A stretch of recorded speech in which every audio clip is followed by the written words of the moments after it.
Welcome. Good morning, everyone. Again, lovely to see all of you. Again, I would like to start, as usual, I like to start with a short mindful breathing exercise to quiet our mind, to bring our mind in the moment, in present. And once our mind is being calm and quiet, then we try to cultivate good intention or motivation for being here. Okay.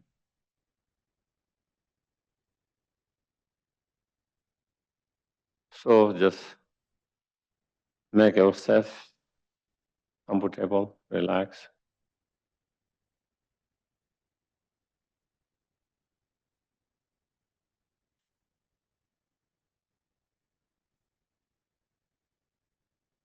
As you inhale and exhale naturally, keep your mind observing. When you breathe in, observing you are breathing in and being aware you are breathing in. When you breathe out, again, observing mindfully and being aware you are breathing out. So simply just observing and being aware of the breath.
If you find your mind getting distracted, you can always bring back your mind to the breath.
And we can try to reflect and contemplate. Is it clear that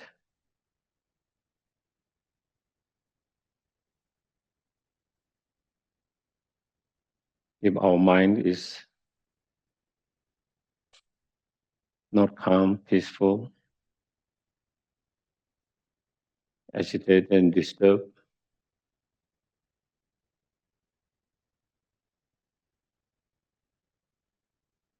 by one of those disturbing negative emotions,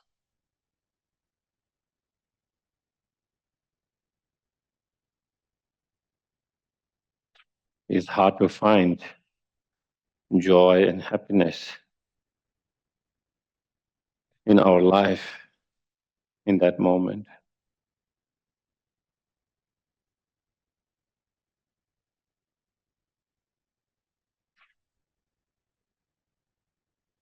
Even though external conditions might be good, but since your mind is agitated, disturbed by something,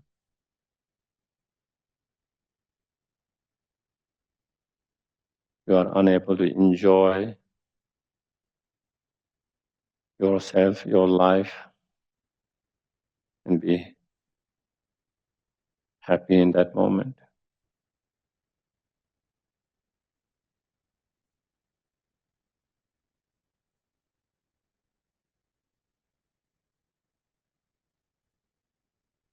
We become more miserable at that moment.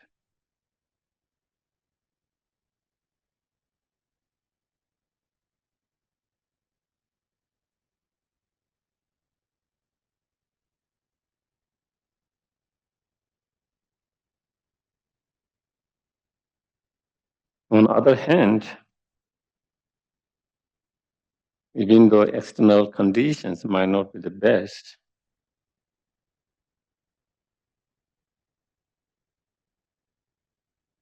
but when you are full of positive thoughts, feelings,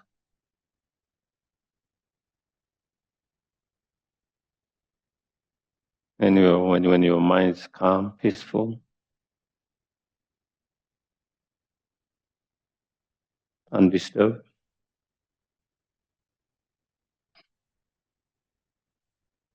despite external challenges, conditions, still one can feel joy and happiness in one's own life.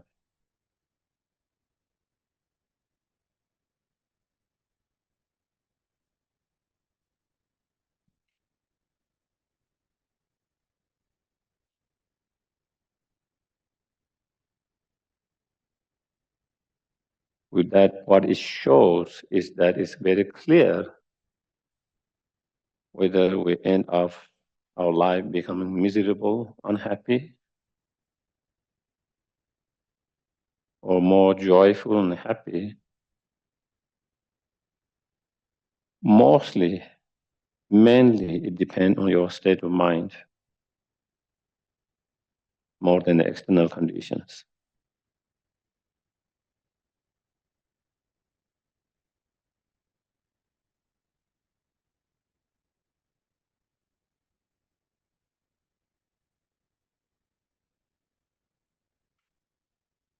Therefore, it is important to work with our mind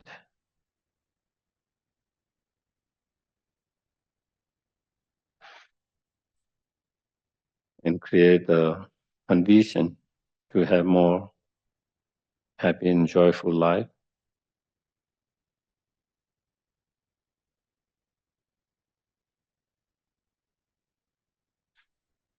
and less miserable in our life, feeling of miserable.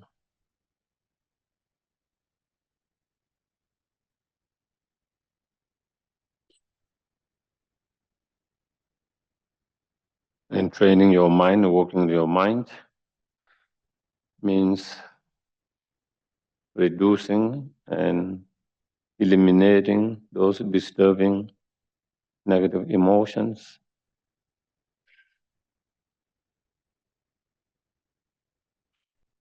such as anger, impatience, frustrations, uncontrollable desires,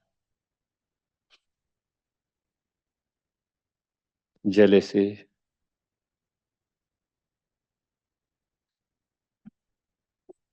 ignorance, so forth.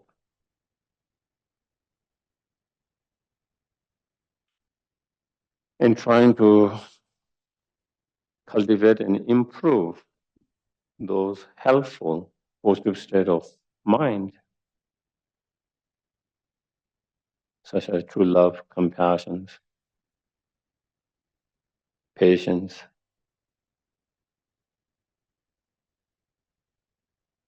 the mind of contentment, wisdom, and so forth.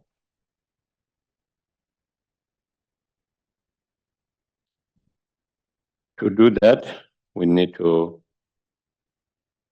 contemplate, meditate, practice. And we need to do that regularly, continuously. Just like we need to do whatever exercise to keep our body healthy, not just one day, 1 week, 1 month, but regularly. Same way, to keep our mind healthy, we need to do those practice meditation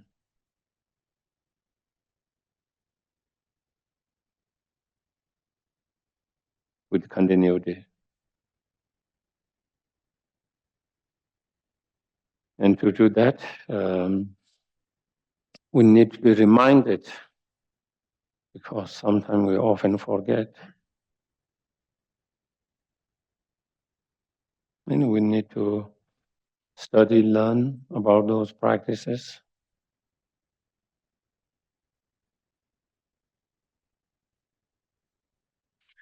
For that reason, purpose, I'm going to listen and try to reflect, contemplate on meaning of those teachings.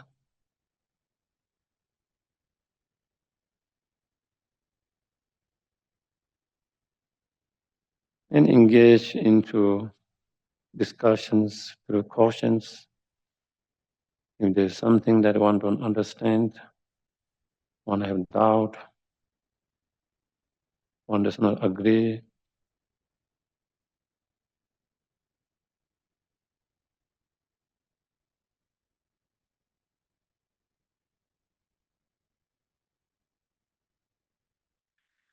and may us coming here together, giving our precious time, energy, resource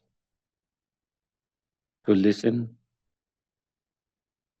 May all of these become cause and conditions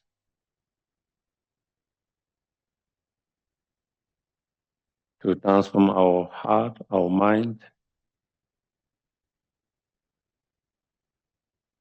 to reduce those disturbing negative emotions, and to increase those positive, helpful, positive emotion and thoughts for the mind. And may it be cause and condition to achieve our highest potential, the fully awakened state, so we can be greatest help, benefit to all sentient beings, including oneself.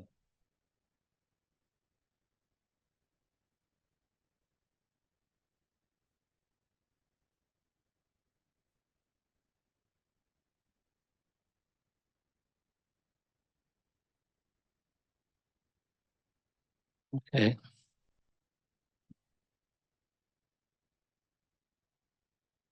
So we'll begin with taking refuge, once in English and twice in Tibetan. I go for refuge until I'm enlightened to the Buddha, the Dharma, and the Supreme Assembly. By the merits I create through listening to the Dharma, may I become a Buddha in order to benefit all sentient beings.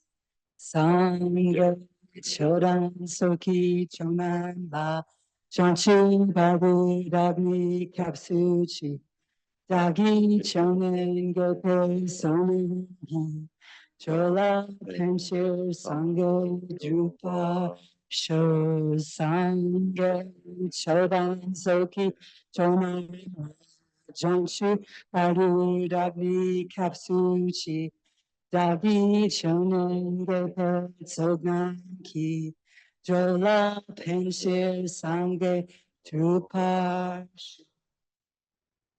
예, 노전이 손에 다와도 제방매제 담배순이 된제바 부담되라 차차로. So with last week we just started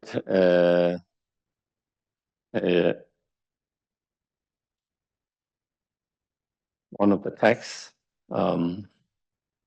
Lamrim, or stages of the path. That kind of explained the whole,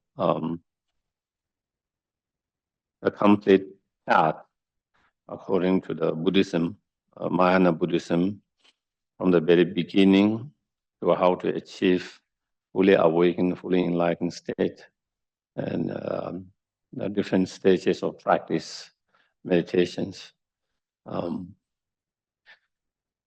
of course, there are many, many different texts written by different authors on same subjects. And we have just started using this particular text by Third Dalai Lama. And the title is called The Essence of the Refined Gold. That's the title of the text, Lamrim is called. So we just started last week that. Some of the texts on same subjects can take many years. Lama Tsongkhapa was the great Lamrim or middle Lamrims. And then there are certain others which are shorter, and this is one of those kind of shorter.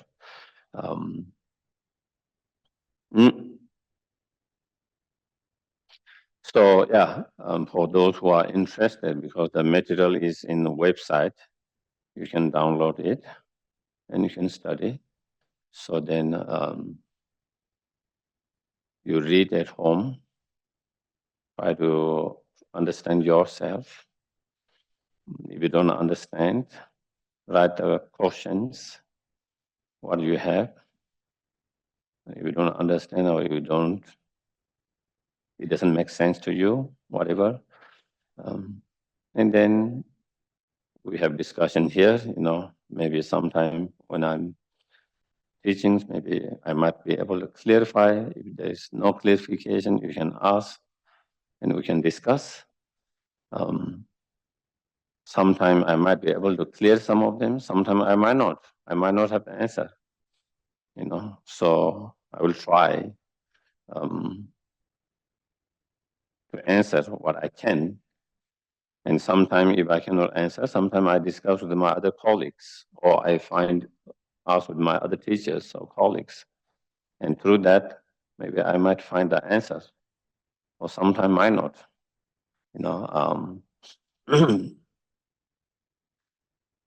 So that is how.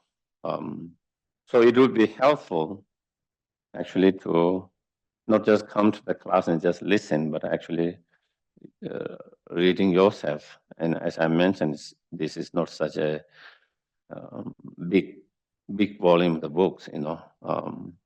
It's quite short. So, and that help that would be more helpful.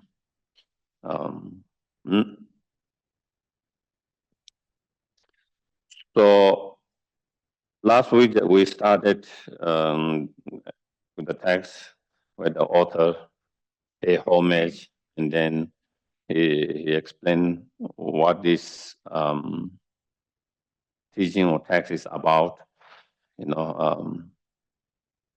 What is the meaning of the stage of the path, the Lamrim, and we are still on page number 1. And as I mentioned also last week, normally I don't read through all the verses, but this one is short, and since I have the oral transmissions, I thought maybe I will do that. So that in that way, you all get the oral transmission, which I mentioned I got on his own Dalai Lama, 14 Dalai Lama. So then here, if you in page number 1, we're still on page number 1. Yeah, and at the very end where it said the Lamrim teaching has 4 especially great qualities, and that is where it reveals how all the various doctrines of the Buddha are non-contradictory. Sometimes when you start to read Buddha's sutras, Buddha's own words, sometimes you might feel like there is contradictions between those two sutras or those two words of the Buddhas. If you don't have some understanding, deeper understanding, why in that sutra he said that, and in other sutra why he said that, the context and everything. If you don't understand the context of to whom, in what circumstances, why, all that context, sometimes if you just take the literal meanings and doesn't take that in account, sometimes you might find like almost contradictory. But if you understand the whole context of that, then you understand there's no contradictions. So that is why here, so such as Lamrim, when you study it, then this help us to understand those, and so that there is no contradictions among that. If you rely upon the Lamrim teaching, all the words of Buddha will be effectively comprehensible. You will see that there are root practices and branch practices. And so sometimes in some sutras or some teachings where he gives certain practice, certain teachings, and those are the main practice. And then certain practice, certain teachings are like the branch, which is kind of a supplementary or which is a way preliminary to reach to the main practice.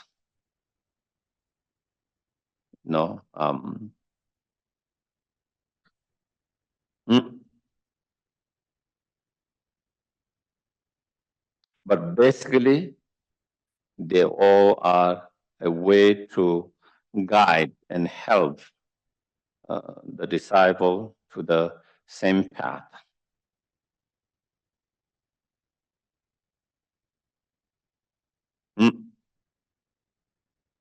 And that there are direct and indirect teachings,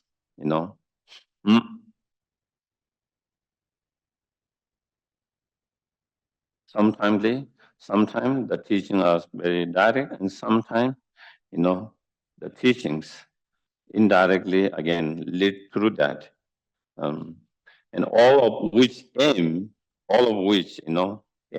at creating helpful circumstances along the stage of spiritual development for a practitioner like yourself.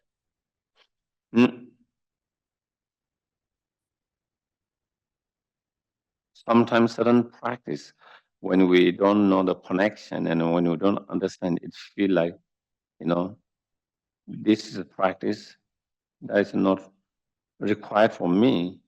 But when you understand the connection and that, and then you begin to, how this practice is related with the main practice that I connect and that I like to achieve or I like to engage into. And through Lamrim, then it helps you to connect all of that, and see all the different teachings and practice Buddha gave were all way to help us to practice and guide in the right path. Secondly, you will take all the various teaching as a personal advice. Again, by relying on Lamrim, you will begin to understand all those teachings as a personal advice, instructions, not just information out there. You get it? Sometimes there can be information that you cannot really relate and become a personal advice instructions. But when you see that, then you understand all of the teaching he gave were instruction and personal advices. You will see profound teaching of Sutra and Tantra. Those are by Buddha himself. The treatise and dissertations written by the later masters. So those are commentaries written later by the Indian masters, as well as the Tibetan masters and other masters. And all levels and branches of practice as a method to use to overcome negative aspect of the mind. That is the essential of the Buddhist teachings and practice. Different method. In Sutra, you find different methods. Sometimes in Tantra, you might have a different method. Within the Tantra, within the Sutra, sometimes you have different methods and different practices. Essentially, all these different methods, all these different practices, all given for one purpose, and that is to reduce those disturbing negative emotions. That is all it is about. That is the essence of the Buddha's teaching and practice. Is about reducing and eliminating those disturbing negative emotions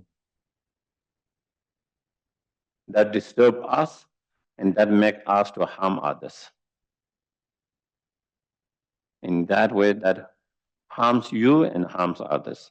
So the significance of all the teaching of Buddha and his successors, from the teaching on how to follow spiritual guide, very beginning of the stage of path, up to those on how to perceive the most profound aspect of the reality, part of the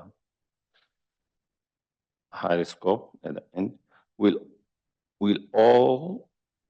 come into your hand. You will begin to see all of those different practice teachings of Lamrim from the beginning to end. You will begin to see how all of them become useful. All of them are useful technique, meditation, or method to reduce those negative state of mind and to increase and improve those helpful, positive state of mind. You will learn how to practice the analytical meditation upon the words of the teachings and the placement meditation upon the central theme of those words. So within the Buddha's teachings and the practice, mainly there are some practice meditation that are known as analytical meditation, that you use analysis, contemplative analyzings.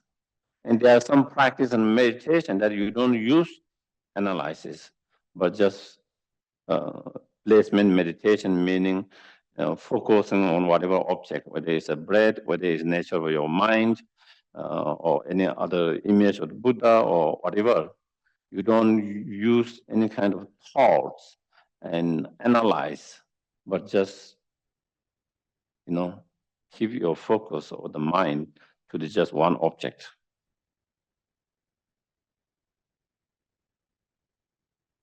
So when we study the Lamrim, then you will see how some of practice and teachings are related with analytical meditation, and how some of them are related with non-analytical placement meditations.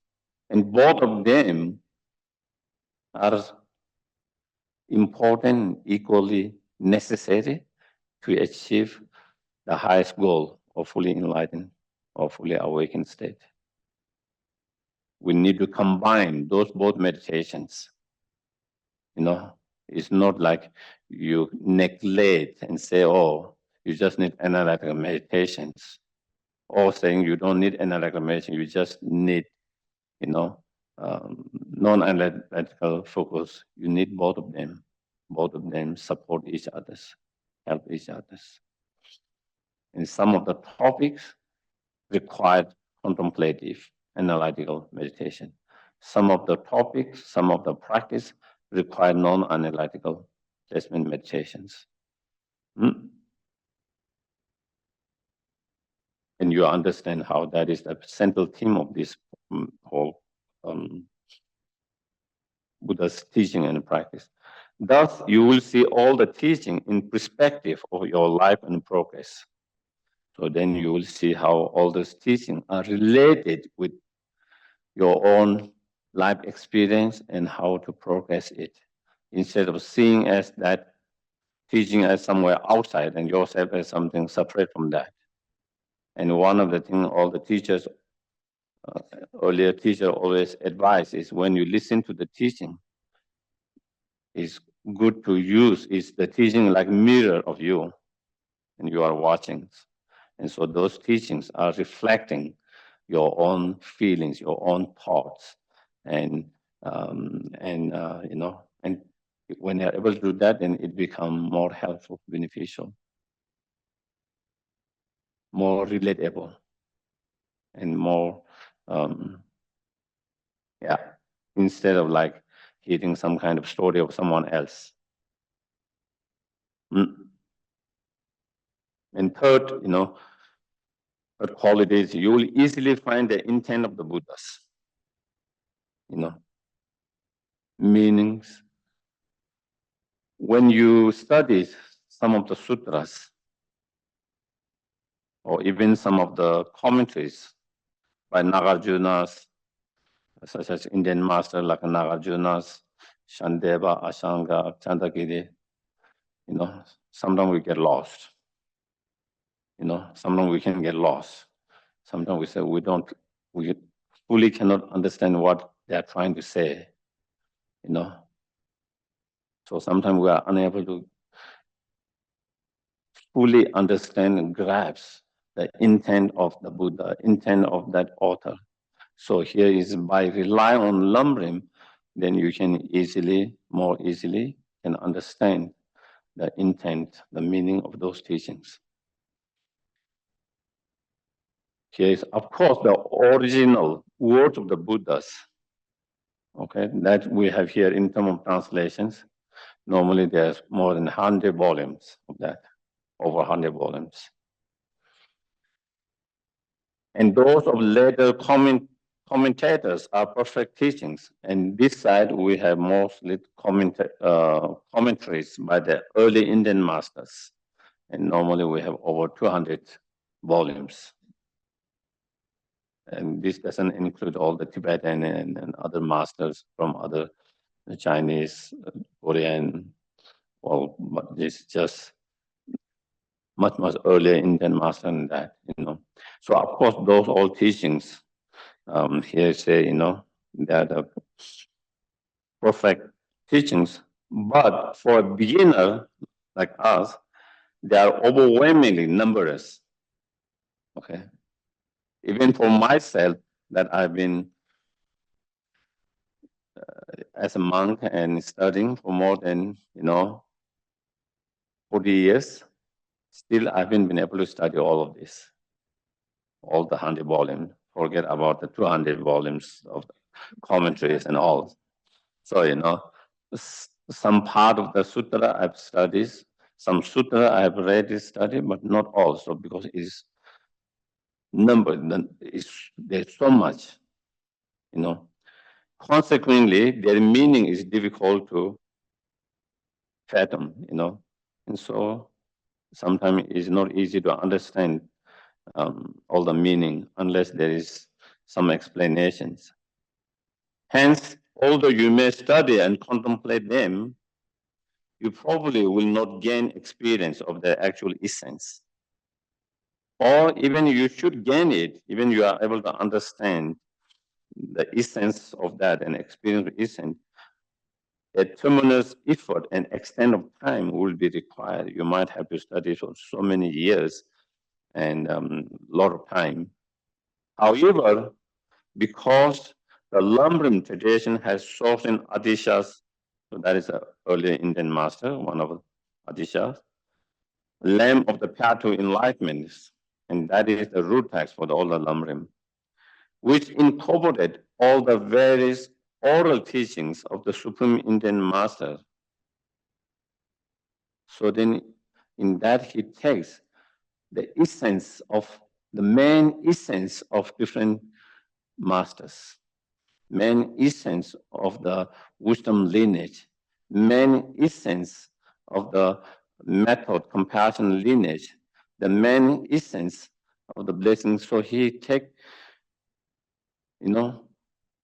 he compiled the main essence from all different masters in that way, Even someone like you, who is beginner, who doesn't have so much time to invest and study all those numberless,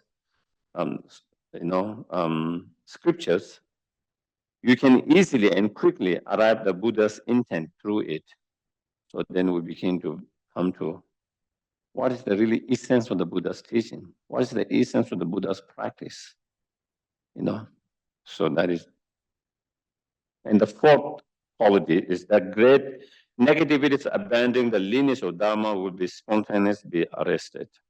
Meaning, will not create negative karma by criticizing the Dharma.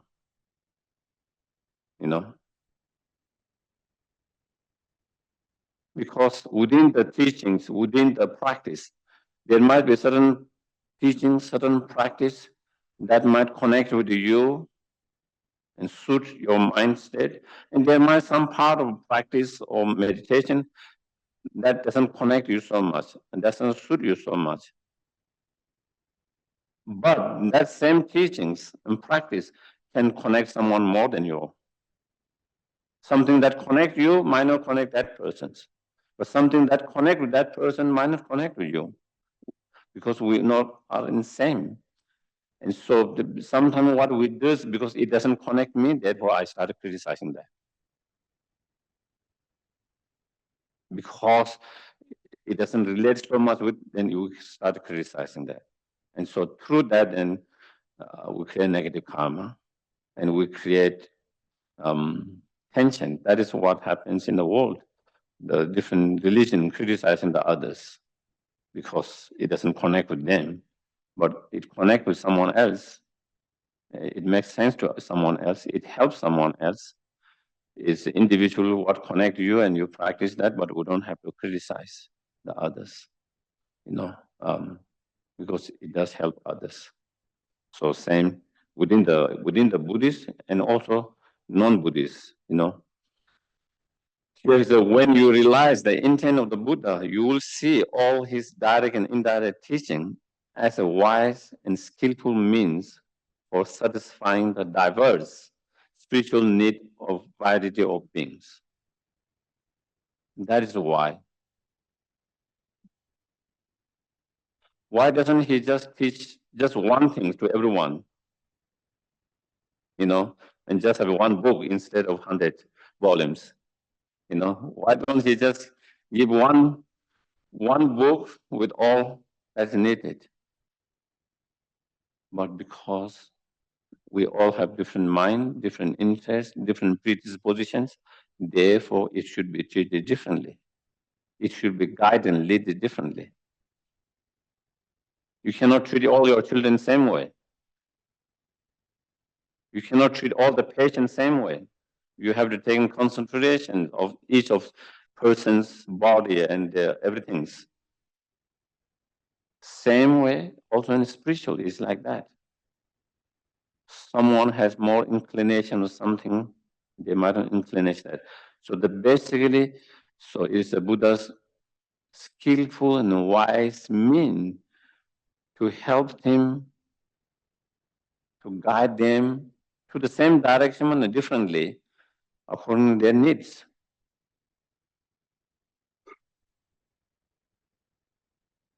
The essence is the same, to help them to reduce their negative emotions and to actualize their potentials, full potential, and achieve their fully awakened state. But to do that, then different approach is needed for different peoples. Not same one approach. The goal is same. The goal is to guide them to the same goal, but the approach are taught differently according to the needs of different, and so that is.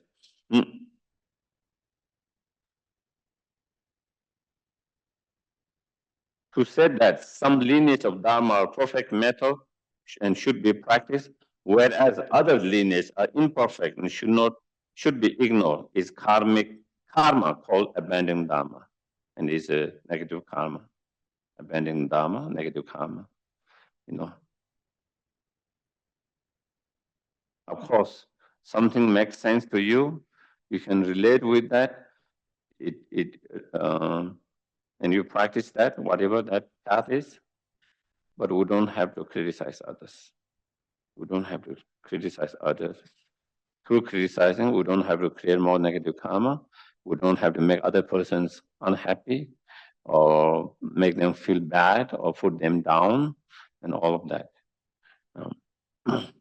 A great negativity is indeed. However, if you study Lamrim, you will see how all the doctrines of the Buddhas and lineage coming from him are non-contradictory because they all lead to the same goal. And then the great negativity of abandoning any aspect of Dharma will never occur. And so that is, I think, we have to be mindful, conscious, and careful of criticizing other path, other spiritual path. Within the Buddhism, there are different lineage, and of course also there are non-Buddhist spiritual path. And so therefore, we try to practice what is suit you, what is effective, what is helpful to you, but others, you just leave them others.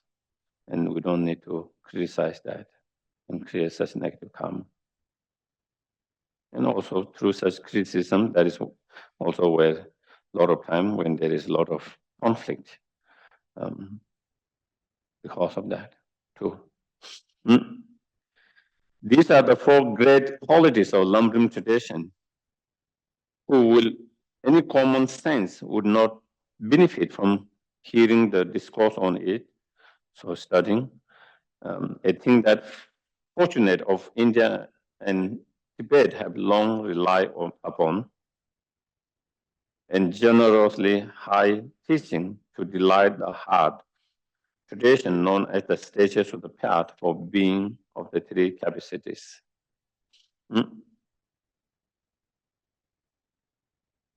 Regarding those four effects arise from hearing the Lamrim teachings or studying what you have already studied or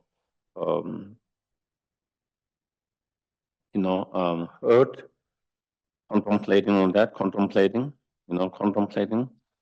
analyzing, contemplating on the meaning of the words that you have heard, and meditating upon Lamrim discourse, and then not only you contemplate it, through the reflection, contemplation, you come to sudden understanding and sudden certainty, then you try to make familiarized with that thoughts, the positive thoughts, by meditating again and again and again. Meditating upon the Lamrim discourse. Je Rinpoche said, and so up to here he's explaining, the Third Dalai Lama explaining the meaning of from the Lama Tsongkhapa's Song of the Experience, where he's just quoting here. Through it, one perceives all the doctrine as non-contradictory. All teaching arise as personal advice. The intent of Buddha is easily found, and you are protected from the cliff of the great non-virtues. So these are the four qualities. Therefore, the wise and the fortunate of India and Tibet have truly relied on this excellent legacy, known as the stages in the practice of being of three capacity. Who of powerful mind would not be intrigued by it. Thank you.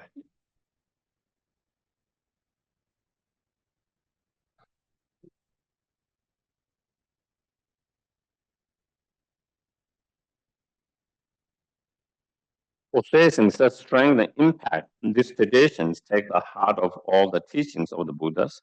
So it takes the heart of the essence of all the Buddha's teachings. Okay, even though it might not take word by word of everything, but it takes the essence or the better heart of that, and that is why it can be concluded within the very short one book.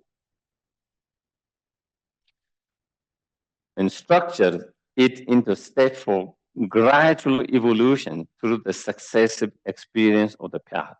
And that is what makes it very easy for us.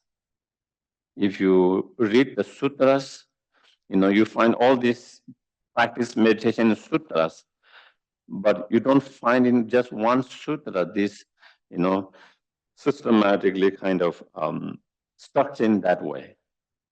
So you have to find in different sutras, and then you have to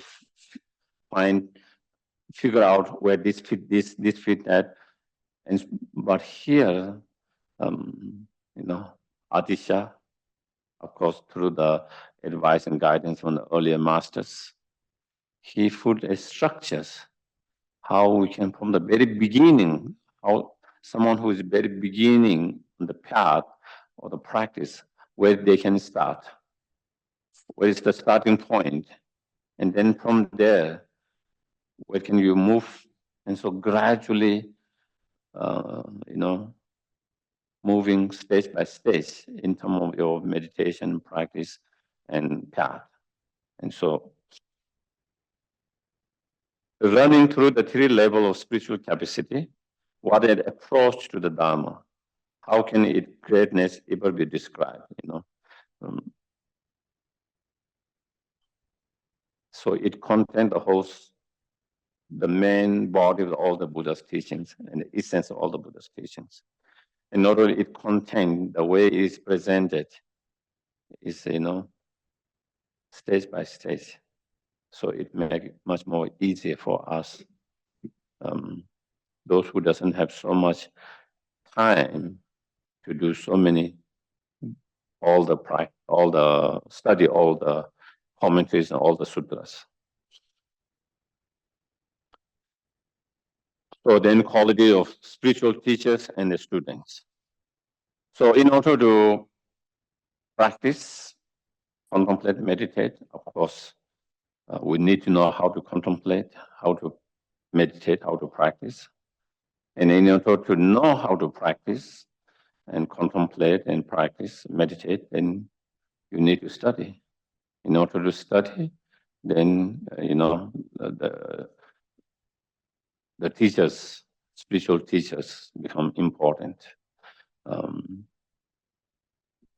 Just like one of the Kadamba masters says, even with general things that when you can learn just by observing, okay, some arts form or many other things, you can learn by observing, maybe like cooking, you observe in the kitchens, your parent, what they put, how much they put. You can see with your eyes, you can observe, even with that you can learn, in the field. Many different things that we can learn from observation. Even with that, even there are things that you can learn from observation, still you need a teacher to perfect that skill, whether it's a cook, whether it's a farmer, whether it is whatever, you need a mentor, you need a guidance, you need a teachers to do really well in that. If that's the case, then of course we need the teachers to guide and show us the path, because the path is something you can learn just by observing with your eyes. It's much more than that. And so therefore, the spiritual teacher become important. And therefore, so the spiritual teacher become important, but we cannot just run and rush after any spiritual teachers. So here it's important, but also you have to investigate, analyze, see whether that teacher has those qualities to be a teacher.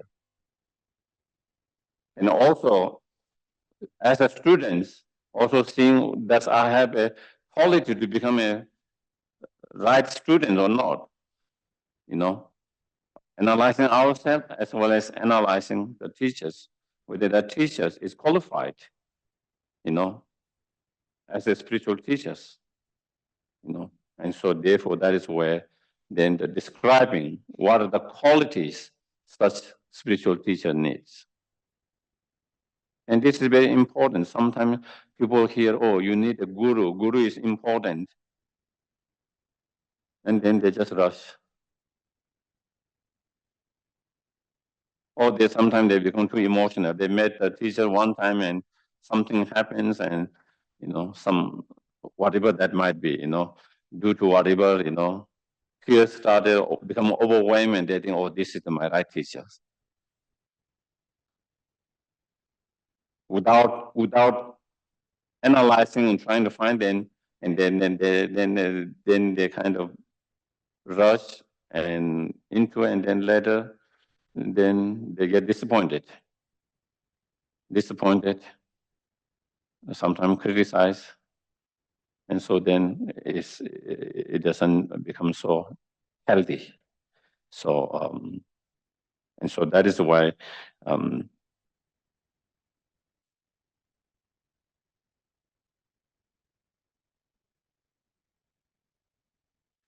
And also titles. A lot of people follow by the titles. And that is same in every part of the world.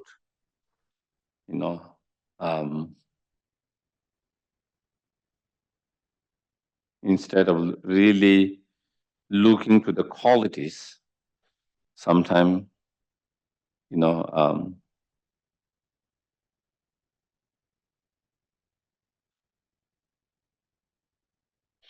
even someone like some of my teachers. One of my teachers, Ganden Tiba now, who is the head of the Gelug Ganden lineage, in last almost 7 years, And again, he was really great scholar, great practitioner. But when he didn't have that position or that titles, a lot of people are not aware, or even he's giving teaching, very few people came. Once he have that title, thousand people come, and now he cannot. Everyone is wanting him to visit here and there and here and there. In some of his qualities, the same persons, the same qualifications, but how that title change, So because you have that title, so people just run it. If you don't have that title, even with the same qualities, with the same. So anyway, and because of that, sometimes people just misuse titles. Even they are not Rinpoche, they say themselves Rinpoche. Even they are not Lamas, sometimes they call themselves Lamas. One time, one Chinese person from China came and complained to his own Dalai Lama, because they were fake Lamas, and with all the high titles, the king of the Dharma, with that kind of titles, king of the Dharma. Yeah, those are, and it misused that. And there are people who are interested in Dharma, but who doesn't know, and then they believe this is the greatest teachers, this is the greatest masters that exist, and then exploit it,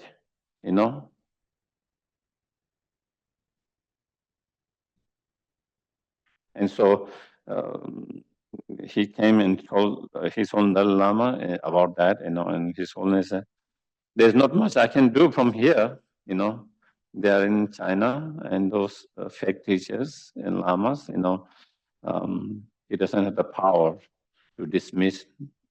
Even he dismiss, it doesn't make difference to them.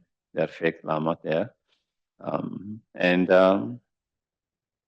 so he told, first study, analyze, investigate them well before taking them as a spiritual teachers. So therefore, that is why also Lama Tsongkhapa and here, why they explain about the qualities of the spiritual teachers. It's important, but you have to understand what are the qualifications. to be a qualified, authentic masters. And then investigate, analyze whether that teacher has that qualities or not. And so that is where this comes. Consider the beneficial effect of hearing or teaching the Lamrim even once, that understanding of the Buddha and his teaching arise by the means of pure attitude and applications. The person who is a vessel suitable for Dharma collect benefit equivalent to those gained by having heard all the words of Buddha. So here the author is saying, we talk about the benefit of creating a virtuous or merit by reciting each of sutras, different sutras and different teachings. So here is saying, when you recite, when you study, when you reflect from the Lamrim, it is equal of merit or equal of virtues, like studying all the sutras, all the commentaries of that benefit, because it contains the whole essence of all of them in that. Therefore, abandon the three wrong attitude. So when you're listening to the teachings, okay, when you're listening to the teachings, not only teaching, I think when you are engaging in any kind of communication with anyone, of course in teaching is even more, but even when you are communicating with anyone, when you are meetings or when you are even on one-to-one, it's important that to abandon the three wrong attitudes. So those three, what are the three wrong attitudes?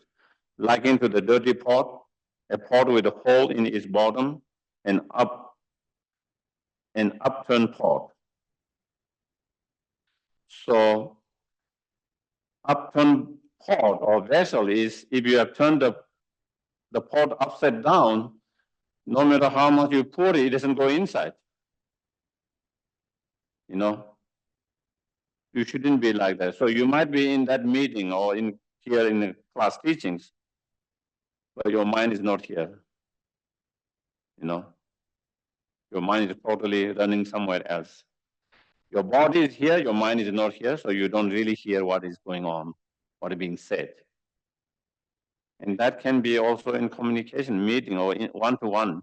Sometimes someone is speaking and your mind is traveling all over the world, and then you say, what did you say?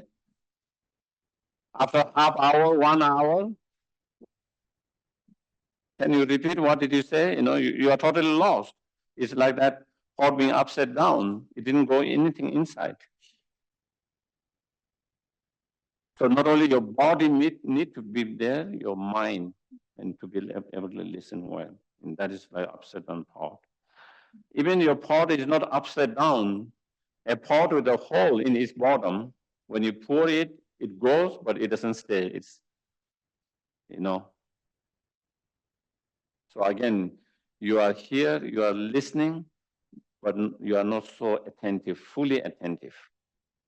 You hear it, but then you lose it because you are not fully attentive it. By the time we finish class, or by the time you finish the meeting, what was the discussion meeting, or what is then? Oh, maybe that one, or this one, or that one. You forgot by that time. Not immediately, maybe at least maybe 1 day, 2 days later. So that is like the hole in the pot. It's a little better than the upside down one, but still it's not the perfect. It's not the best. And then dirty pot. So again, in dirty pot, there is no hole and is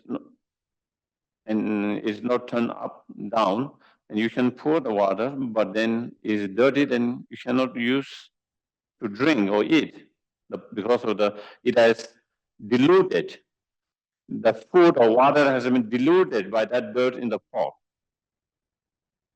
In the same way, you might be listening to the teachings or meetings, but you have a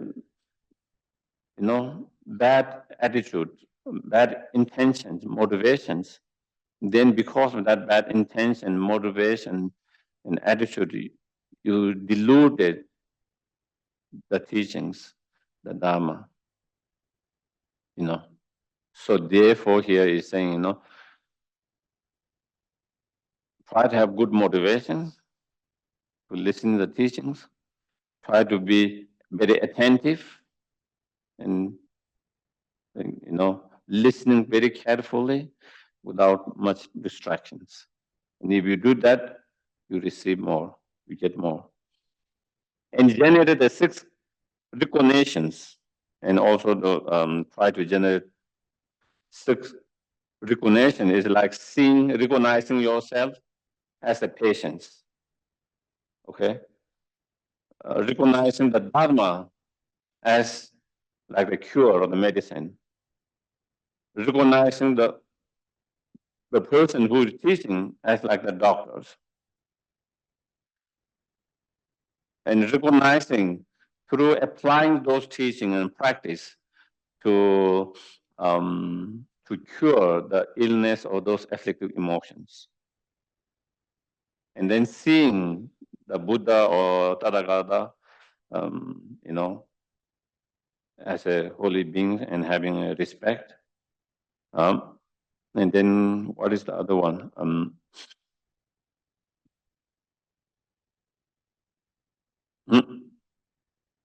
Let me see. And then the motivation to preserve the Dharma for a long time. So those are 6 recognitions. If you can have those 6 recognitions as well, then again it becomes more helpful. And again, it is helpful because when we see ourselves as a sick, because we have problem with our delusions, we have problem with anger, we have problem with frustration, impatience, jealousy, too much desire, not being satisfied, content with no matter how much we have, always feeling like we need more, better, all of that, Those are the source of our sufferings, and those are like the illness, And so since we have that, recognizing ourselves as that, and then seeing the Dharma, the teachings, and those practice are like a medicine, the cure. And so then it becomes more beneficial. We are not just listening to, get just information, but we are listening so that we can apply the cure, the method, so then we can be healed from those illness or those delusions. In this way, you will be able to gather the wealth of having approached the subject properly, whether you are studying or teaching Lamrim text, do so purely with intensity. So here he's saying, when you are teaching Lamrim or in Dharma teachings, the teachers, whoever is teaching, has to have the best intentions, and the students who is listening also have to have the best students. So from both sides, there should be mutual good intention and motivations. And intensity means very mindful and attentive, both. And in that, Rinpoche said, one session of hearing or teaching, this tradition embodying the essence of all Buddha's words, collect waves of merit equivalent to the hearing of teaching of all Buddha Dharma. So if we do that with such intention, then incredible benefit one receive by hearing the teachings because of the motivations and understanding. However, although merely hearing the Lamrim teaching with the proper attitude is extremely dynamic experience, it's important to say something about the qualities of Lamrim teachers. So here he's saying it's important to listen to the teachings with the right attitude and to study the Lamrim teaching, and then study and practice. But then also it's important to talk about the qualification of such teachers. That what. So again, I think if we pay attention. Of course, if we don't pay attention, is another. If we really pay attention, a lot of those things are clear, have been made clear in those texts and teachings. You know, how to approach in terms of finding a teacher or guru. You know,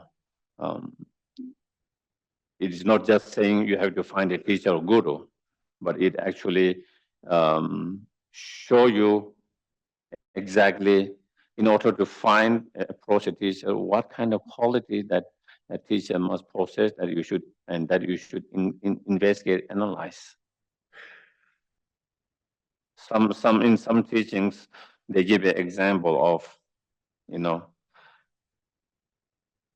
I guess maybe it's mostly for the maybe stray dogs, maybe, because in the old times, I don't think they had cats, you know, except for extremely rich people, maybe the kings, maybe they might have, but normal people doesn't build.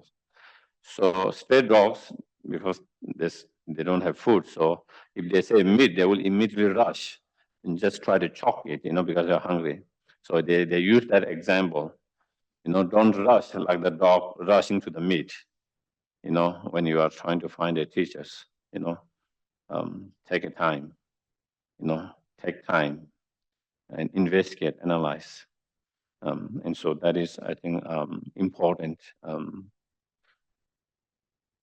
especially even more in our modern time, because our mind are so unstable and our mind can change so easily. And then we create that connection at the very beginning, and then our mind changed easily, and then we started to have negative thoughts and criticize and all of that, and through that, it creates negative karma for everyone. So it's better to be more careful from the beginning. And that is what here is. In general, the qualities of various teachers of Theravadan vehicles, they have different qualities that could be like someone who give, you know, the precepts, vows, and there is certain qualities. Mahayana, here, you know, the someone who teach Lamrim is part of Mahayana teaching. What kind of qualities the Mahayana teachers need? And the Vajrayana, you know, those who teach Tantric, especially those who give empowerment and so forth, what kind of qualities they need, you know. Vajrayana method are many folds, and any Buddhist master who is a worthy of teachers, who is qualified teachers, you know,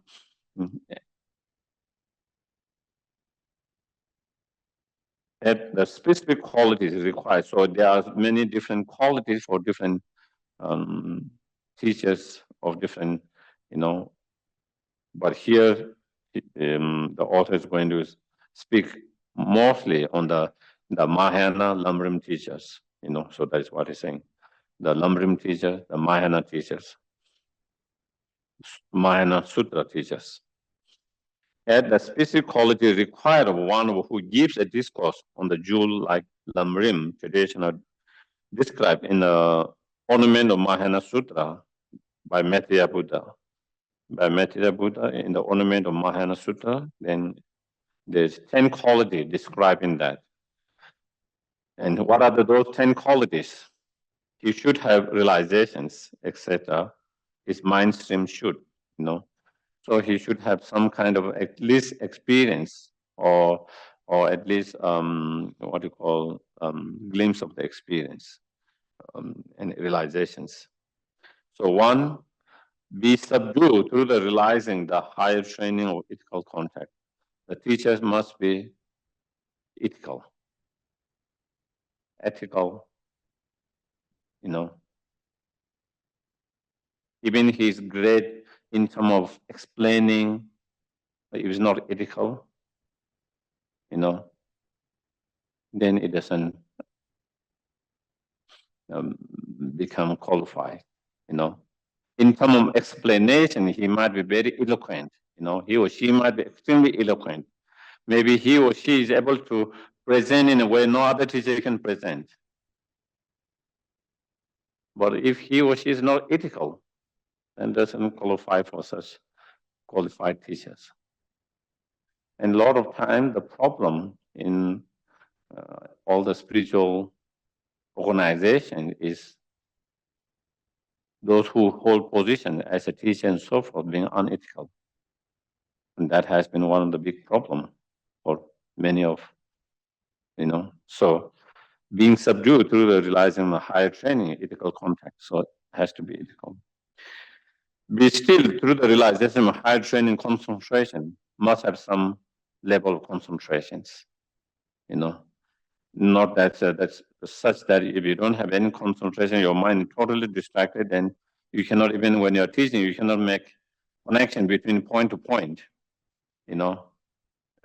teachings, practice, so they must have certain level of some concentrations and be completely pacified by the realization of higher training and wisdom, at least they should have a,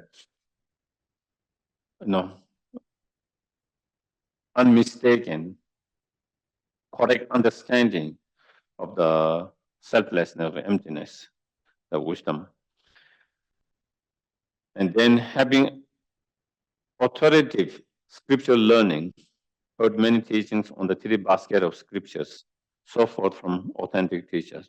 So not only that, then someone who has all the kind of the lineage, who carry the lineage, having studied and learned many. And sometimes what I find is it makes huge difference. Sometimes when you have not studied and learned so much, and even you have been practicing well, good practitioners, but if you have not studied and learned much, so you know only one way, what you study, what you learn. Do you get it? And then when someone does suddenly slightly different, then you think they make mistake or wrong. It's nothing wrong or mistake. It is just a different lineage, different tradition, different way of doing. So what I have found is when people doesn't do more studies and just they become more rigid. They become more rigid.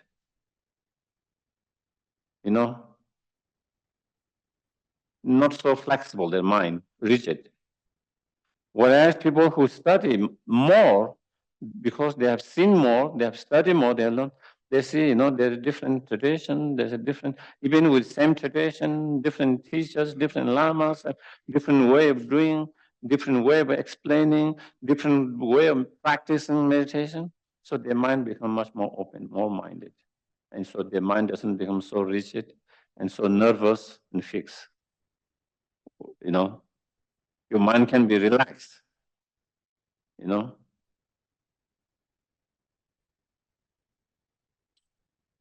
So that is, and also, of course, when you have studied more, you have more resource to share, at that. So that is, and have wisdom realizing emptiness. And again, in some commentary, it says the early one is emptiness of person, second one is emptiness of selflessness, because in the third one we talk about that. In some other commentaries, the first one is having a intellectual understanding, and second one is having a spiritual understanding as well, and then have more learning and realization to the students. Of course, if you are going to teach a student whatever subject that you are teaching, the teacher has to have more qualities to teach that subject than the student. It doesn't mean the teacher has to have know more in every subject, but whatever they are teaching, they have to know more than the students. If they don't know more than the student cannot learn much from them, because they don't have much more to offer than what student already know. So therefore, have to have more learning, more realizations, as well as those personal qualification of Lamrim teachers.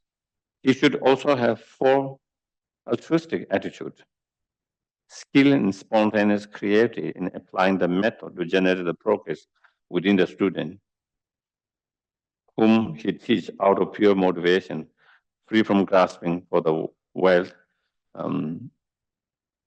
fame, and power. So having compassion, the teachers need to have compassion, to the students. And again, not only the Dharma, I think is same even in our normal education. The more the teachers have more compassion, more care for the student, that they are able to help more. Same with the parent, with their children.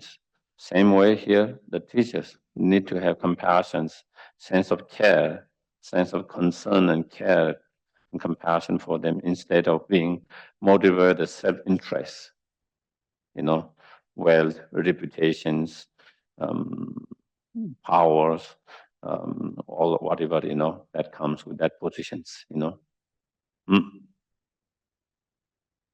Increasing joy in giving time and energy to teachings.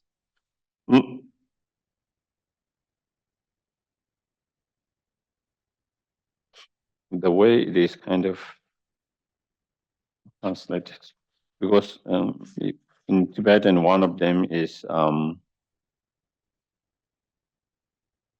skillful means. Skillful means one of the way of presenting.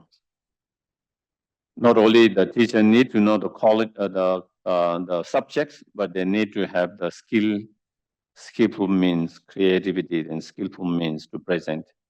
Because sometimes you might know the subject, but you don't have the skills and the wisdom to present, and then the student cannot understand it.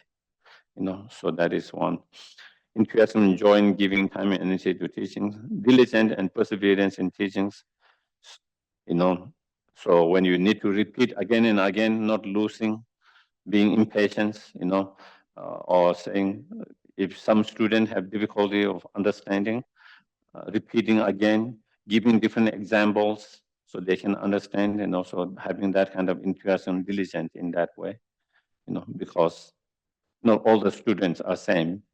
Some students can get it immediately. Some students, they don't get it one time, two times. Sometimes you have to give different examples. Sometimes you have to repeat them again, and all of that, and beyond losing patience with students who practice poorly, that is not losing the patience. I want to see the Tibetan. Yes, the way it is.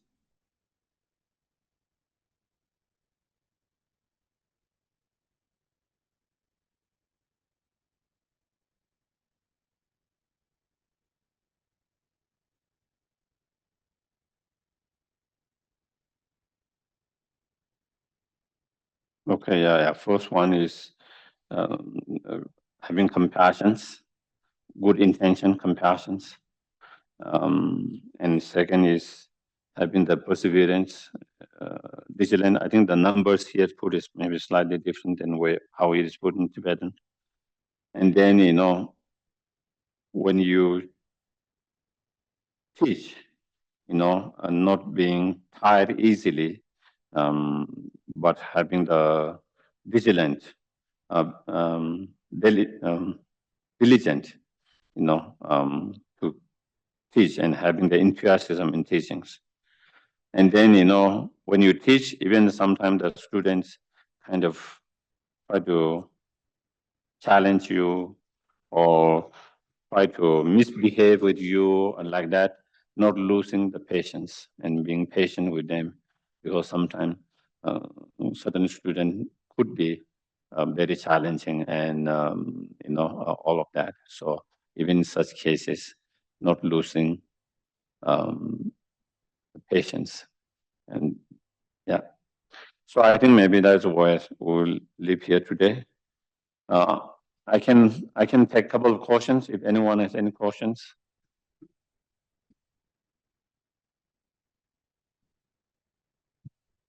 We do have a question online. Sorry, Michael, we do? Okay. Amanda, go ahead and unmute yourself. Geshe Sherab, I have a question from last week. I cannot hear so well. Okay, can you hear me now? Yeah, can you make a little sound is still a little bit, turn the sound a little bit up. Okay, Yeah, now it's better.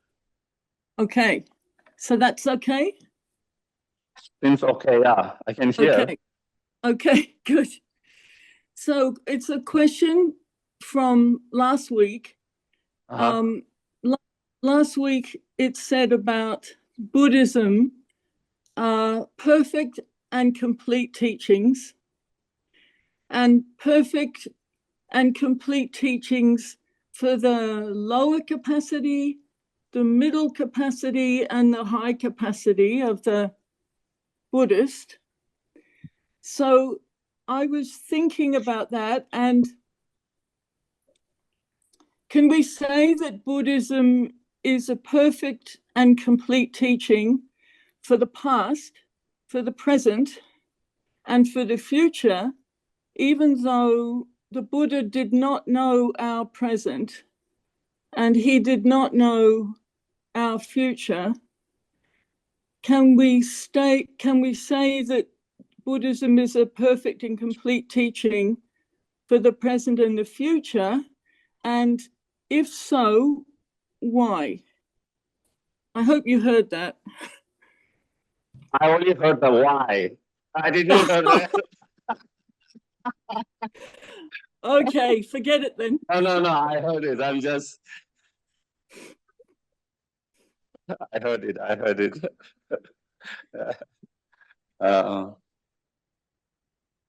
First of all, I know I wouldn't say the Buddha doesn't know present and futures.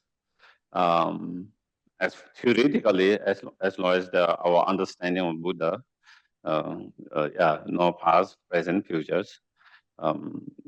That is not a big thing. I think it's just to clear a little bit.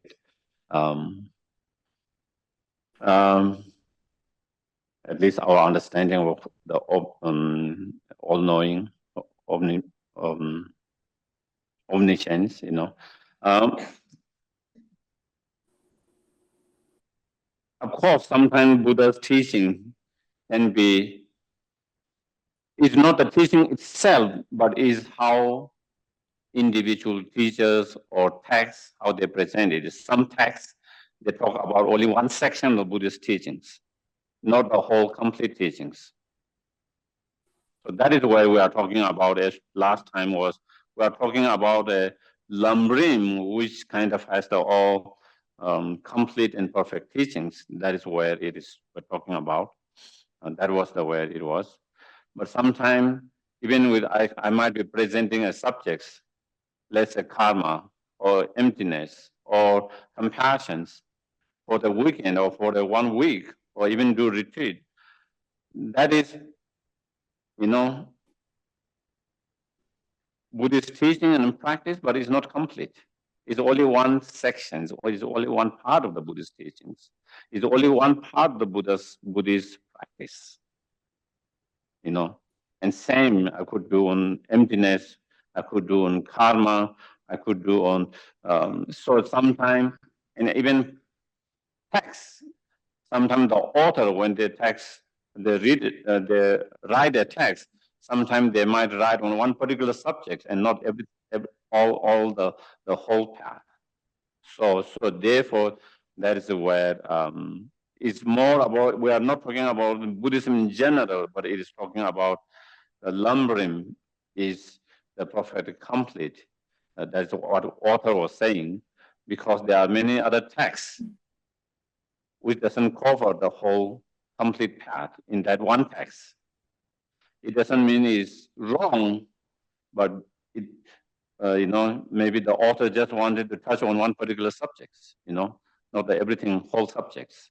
And so sometimes that happens in terms of the text, sometimes even sutras, commentaries, you know, it doesn't cover the whole, you know, in one text. So that is one. And in terms of also the perfect, you know, the Buddha's teachings, we can say is perfect, but sometimes the teacher can present it, by mistake, intentionally or unintentionally. Sometimes you think you are presenting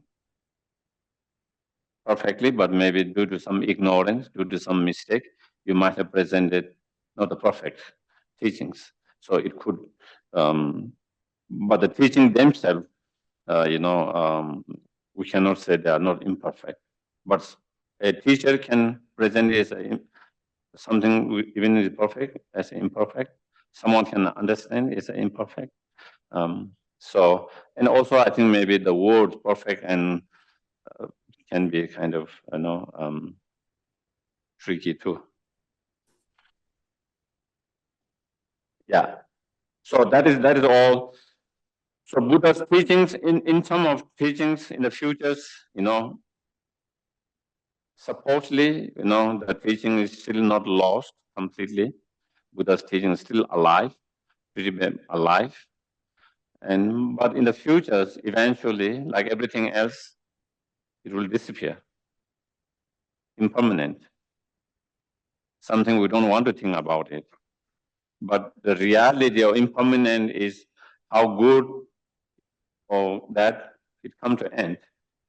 And such also the Buddha's teachings and practice will also come to end. And then, again, there's a new beginning. Just like the seasons.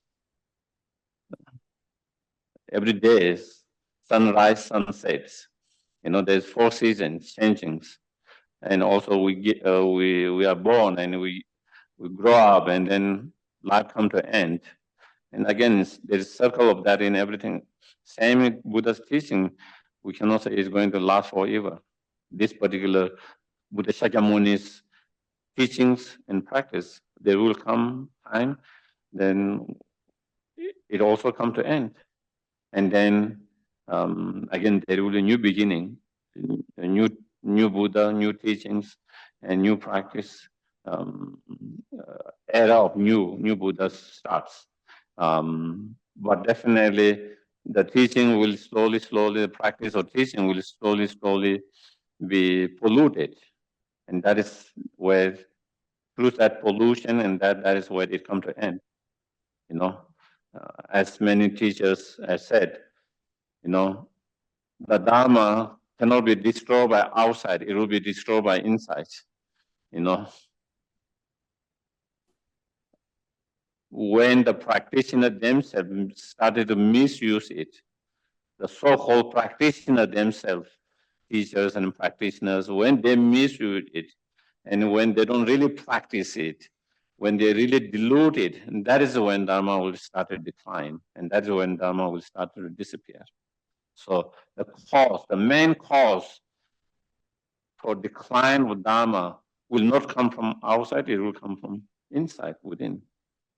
And so, and that will happen. That will happen, and such that in our generations and coming generations, maybe, if I don't like something, because we become so much about ourselves, independent. If I like something, I want to modify the way I like it, and you start modifying all that, teacher by teacher, student by student, then at the end it will turn out something else, and because that is how we, at the moment, we feel like, I have to modify this because I don't like this, and so through that, and it become what I want to hear, what I like, what I don't like, what I don't want to hear, sometimes, and that become too strong and strong eventually, and then everything started to look different over the time, watering down everything. And then later it could end up something else. Okay, so we do the dedications. I will take more questions next time. Michael, could you please pull up page, thank you. Geshe, could we please recite some medicine Buddha mantras? Just a little bit. Yeah, maybe. Would you? We have it screen shared right now.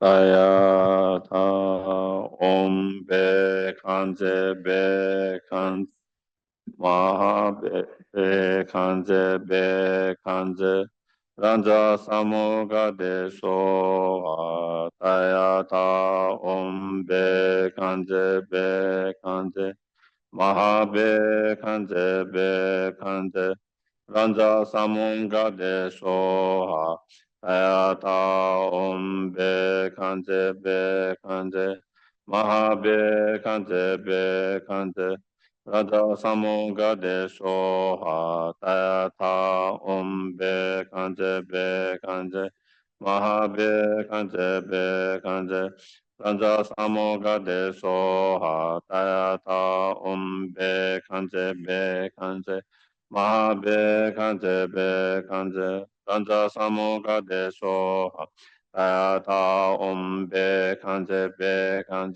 maha be kanze ranja samoga de soha tayata om be kanze maha be kanze ranja samoga de so. So we dedicate this for successful treatment of His Holiness Dalai Lama's knee, as well as for the success of all sentient beings who are going through different treatments, for them to heal from their whatever problem and illness. Okay. Thank you. And then we'll recite the dedication prayers from Master Shantideva. It's on page 5. Thank you so much, Michael. May all beings everywhere, plagued by sufferings of body and mind, obtain an ocean of happiness and joy by virtue of my merits. May no living creature suffer, commit evil, or ever fall ill.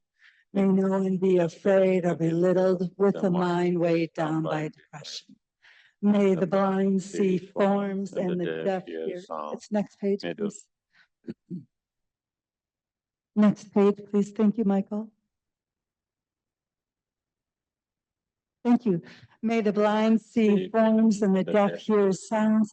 May those whose bodies are ruined with toil be restored on finding repose. May the naked find clothing, the hungry find food. May the thirsty find water and delicious drinks. May the poor find wealth, those weak with sorrow find joy. May the forlorn find hope, constant happiness, and prosperity. May there be timely rains and bountiful harvests. May all medicines be effective and wholesome prayers bear fruit. May all who are sick and ill quickly be freed from their ailments. Whatever diseases there are in the world, may they never occur again. May the frightened cease to be afraid, and those bound be freed. May the powerless find power, and may people think of benefiting each other. For as long Next page, please. Thank you. For as long as space remains, for as long as sentient beings remain, until then, may I too remain and to dispel the miseries of the world. And then the long life prayer for His Holiness on page 9.